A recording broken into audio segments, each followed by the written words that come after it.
আসসালামু আলাইকুম প্রিয় শিক্ষার্থীরা, ইংরেজি প্রথম পত্র পরীক্ষা এবং ইংরেজি প্রথম পরীক্ষায় সবথেকে গুরুত্বপূর্ণ একটা বিষয়ের নাম হচ্ছে রিয়ারেন্স। রিয়ারেন্স নিয়ে এত পরিমাণে প্রবলেম, একটা যদি এদিক ওদিক হয়ে যায় পুরো রিয়ারেন্স শেষ, পুরো নাম্বারটা কাটা। আমাদের কাছে রিয়ারেন্সটা কঠিন মনে হয়। আমি জানি না যে এতদিন যাবো তোমরা যে ইন্টারমিডিয়েট পরীক্ষা দিচ্ছ, এতদিন যাবো রিয়ারেন্স কার কাছে কেমন।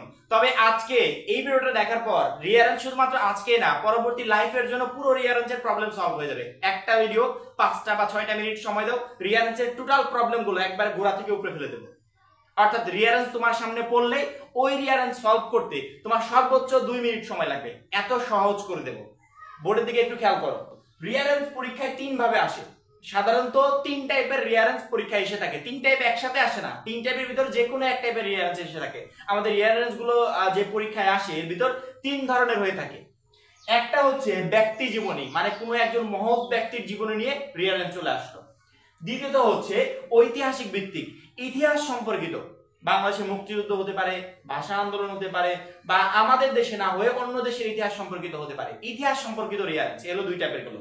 3 নম্বরে ভাব বা বর্ণনামূলক, পুরো বিষয়ের বর্ণনা নিয়ে একটা রিয়ারেন্স দিয়ে দিল, হতেই পারে। এই 3 টাইপের রিয়ারেন্স সাধারণত পরীক্ষায় বেশি এসে থাকে।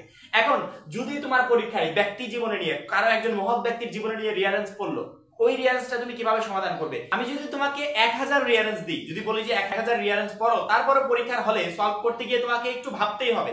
অনেক সময় ভুল হয়ে যায়, ওই বললাম না, একটা ভুল গেলে পুরো এলোমেলো হয়ে যায়।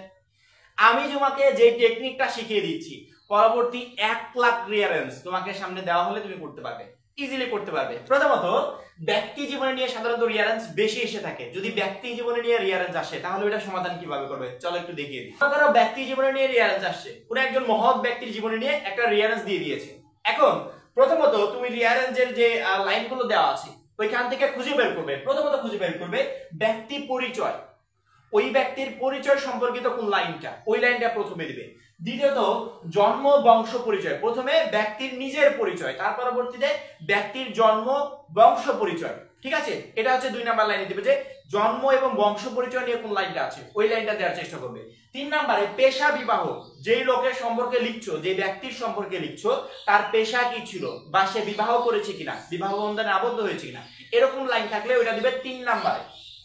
4 নম্বরে শিশু ছেলে মেয়ে, ওই ব্যক্তি বিবাহ বন্ধনে আবদ্ধ হওয়ার পর তার কয়জন ছেলে মেয়ে ছিল, তার কয়জন মেয়ে ছিল, কোনো শিশু ছিল কিনা, তারা কি করত, এই বিষয়ে রিলেটেড যে লাইনগুলো আছে সেগুলো দিবে 4 নম্বরে। 5 নম্বরে অসাধারণ কাজ, তুমি যে মহৎ ব্যক্তিকে নিয়ে লিখছো অবশ্যই সেই ব্যক্তির অসাধারণ কাজ আছে, কারণ কি অসাধারণ কাজ না থাকলে তিনি কিন্তু মহৎ হতেন না। অবশ্যই তার যে অসাধারণ কাজগুলো আছে, তার ছেলে মেয়ের যে ছেলে মেয়ে আছে বা নেই, তারা কি করে, এগুলোর পরে তার অসাধারণ কাজগুলো দিবে। ঠিক আছে, অসাধারণ কাজ দেওয়ার পরে 6 নম্বরে বৃদ্ধ বয়স, অসাধারণ কাজের সংখ্যাটা শেষ, তারপরে তার বৃদ্ধ বয়স, সেই বৃদ্ধ বয়সে কেমন ছিল, বৃদ্ধ বয়স সম্পর্কিত কোনো যদি লাইন থাকে ওই লাইনটা দিবে, নয়তোবা যদি মৃত্যু সম্পর্কিত কোনো লাইন থাকে ওই লাইনটা দিবে। এবং সর্বশেষ সম্মান স্মরণীয়, তার সম্মানার্থে কিছু করা হয়েছে কিনা বা তাকে স্মরণ করে কিছু করা হচ্ছে কিনা, এই কোয়ালিটির লাইনটা সর্বশেষে দিয়ে দিবে। এখন তোমার যদি এটা বোঝার সমস্যা হয় যে ভাইয়া ব্যক্তি পরিচয়, ব্যক্তি পরিচয় কি আমি প্রথমে দিব, আমি বুঝতে পারছি না, জন্ম বংশ পরিচয় এটার কি প্রথমে দিব বুঝতে পারছি না, এটাকে আমি আরেকটু ভেঙে দিয়েছি। অনেক সময় রিয়ারেন্সে ভাঙা থাকে, আরেকটু ভেঙে দিয়েছি।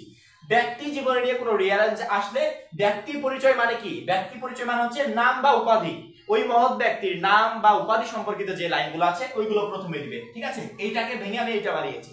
তারপরে জন্ম বংশ পরিচয়, জন্মটা তো তুমি তারপরে দিলেই, যদি জন্ম থাকে জন্মটা দিলেই, এবং জন্ম এবং বংশ পরিচয় যদি একসাথে না থাকে, যদি এটা ভাঙা থাকে, আমি এখানে দিয়েছি যে হয় জন্ম থাকবে নয়তো বংশ পরিচয় থাকবে। যদি দুইটাই আসে সেক্ষেত্রে জন্মটা আগে দিবে। বংশ পরিচয় বলতে কি, বংশ পরিচয় বলতে পিতা মাতা পরিচয়, তার পিতাকে মাতাকে তারা কি ছিলেন এই বিষয়ক, এই রিলেটেড লাইনগুলো পরবর্তীতে দিবে। পরবর্তীতে তার শৈশবকাল সম্পর্কিত যে লাইনগুলো আছে সেই লাইনগুলো দেওয়ার চেষ্টা করবে। অর্থাৎ এটাকে আমি ভেঙে ভেঙে দিচ্ছি, অনেক সময় ভাঙা থাকে এজন্য ভেঙে ভেঙে দিচ্ছি, যারা বুঝতে পারো না তারা এখান থেকে বুঝো।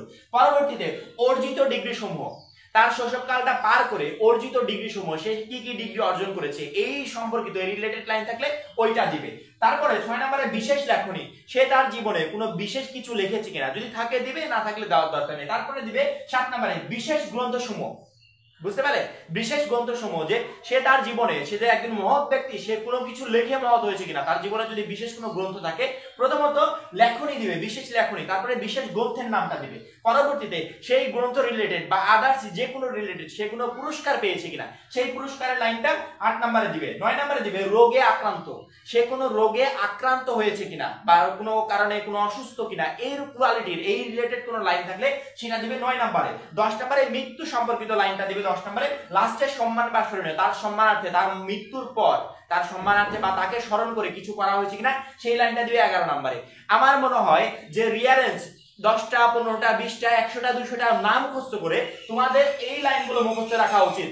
নাম বা উপাধির পরে জন্ম, জন্মের পর হচ্ছে পিতামাতার বংশ পরিচয়, এইভাবে লাইনগুলো মনে রাখতে পারলে মহৎ ব্যক্তির, যদি 1 লক্ষ মহৎ ব্যক্তিকে নিয়ে যদি কোনো রিয়ারেন্স দেওয়া হয় তুমি সেটাই কমপ্লিট করতে পারবে, একবারই যে প্রসেস। আশা করি মহৎ ব্যক্তি বা ব্যক্তি জীবনে নিয়ে যে কোয়ালিটির রিয়ারেন্স গুলো ছিল, যেগুলো তোমরা এতদিন মুখস্থ করতে, আজকের একটা ভিডিওতে পুরো রিয়ারেন্স সলভ করে দিয়েছি।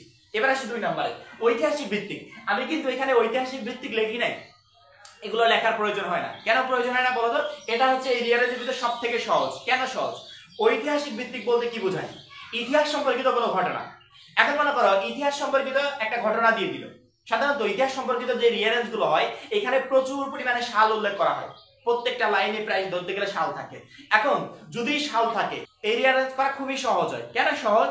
মনে করো 1971 পর 1972, 1971 সম্পর্কিত যে লাইনটা, তারপরে 72 দিবে, 1952 পর 1953, এই কোয়ালিটির সালগুলো মিলিয়ে মিলে সুন্দর করে লিখে দিবে। ঐতিহাসিক রিলেটেড যে রিয়ারেন্স গুলো আসে সাধারণত এগুলোই হয়, এবং এর সমাধানটা ওইভাবে হয় যে সাল পর্যায়ক্রমে 1 বাই 1 তোমরা দিয়ে দিবে। এবং ইতিহাস সম্পর্কিত সাধারণত আমাদের প্রায় জনেরই সবারই টুকিটাকি ধারণা আছে, সেই ধারণা থেকে কিন্তু আমরা এই রিয়ারেন্স গুলো খুবই সহজে সমাধান করতে পারি। যদি ইতিহাস সম্পর্কিত রিয়ারেন্স আসে এইটা করা তোমার জন্য সব থেকে সহজ হবে। 3 নম্বরে ভাব বা বর্ণনামূলক বিষয়।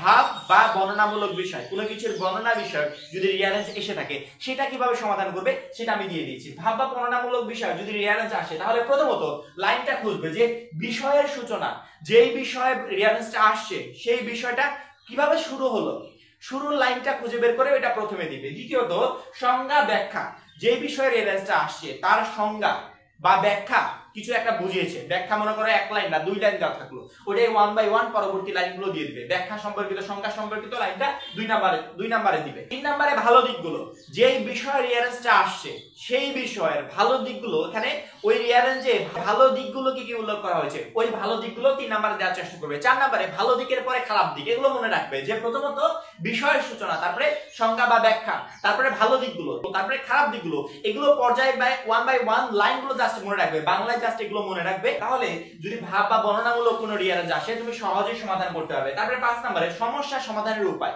যদি খারাপ কোনো দিক থাকে ওই খারাপ দিক থেকে আমরা কিভাবে ওভারকাম করব, এই সমস্যা সমাধানের উপায়টা আসলে কি, প্রথমত প্রবলেমগুলো আমরা ফিক্স করব, পরবর্তীতে সমস্যা সমাধানের উপায়। যদি ভালো দিক থাকে ভালো দিকগুলো দিব, পরবর্তীতে প্রবলেমগুলো দিব, তারপরে ওই প্রবলেম থেকে বেরিয়ে আসার যে সমাধানটা ওই সমাধানটা দেওয়ার চেষ্টা করব, এবং সর্বশেষ সমাপ্তির ভাব বা মন্তব্য।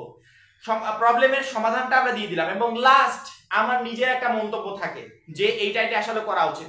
ওই রিয়ারেঞ্জে যদি নিজের মন্তব্য নিয়ে বা লাইন থাকে লাস্টের দিকে ওই লাইনটা দেওয়ার চেষ্টা করবে। ভাব বা বর্ণনামূলক রিয়ারেঞ্জের জন্য শুধুমাত্র পর্যায়ক্রমে কোনটার পর কোনটা হবে বাংলায় মনে রাখবে, ইংরেজিতে রিয়ারেঞ্জ গুলো খুঁজে বের করে করে সুন্দরভাবে সাজিয়ে দিবে। রিয়ারেঞ্জ নিয়ে এখনো কি কোনো প্রবলেম আছে?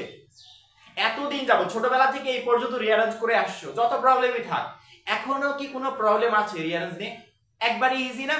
সহজে করতে পারবে না? আমার মনে হয় রিয়ারেঞ্জ সম্পর্কিত যেই প্রশ্নটাই এখন পরীক্ষার হলে আসুক, আমাদেরকে 10,000 15,000 বা 100 200 বা 1000 রিয়ারেঞ্জ পড়ে যাওয়ার কোনো দরকার নেই। এই 3টা নিয়ম আমি জেনে এখন পরবর্তী 1 লক্ষ রিয়ারেঞ্জ আমাকে দেওয়া হলে আমি 1 বাই 1 সলভ করে দিতে পারবো। ভিডিওটা যদি নাও বুঝতে পারো কাইন্ডলি আরেকবার প্রথম থেকে শেষ পর্যন্ত দেখো, রিয়ারেঞ্জের টোটাল প্রবলেমগুলো তোমার আজকে সলভ হয়ে যাবে। আশা করি ভিডিওটা ভালো লেগেছে। পরবর্তী শর্টকাট টেকনিক বা শর্টকাট ভিডিও নিয়ে অবশ্যই আমরা হাজির হব, তার জন্য চ্যানেলটাকে সাবস্ক্রাইব করে পরবর্তী ভিডিওর জন্য অপেক্ষা করবে। সবাই ভালো থাকবে, সুস্থ থাকবে, খোদা হাফেজ।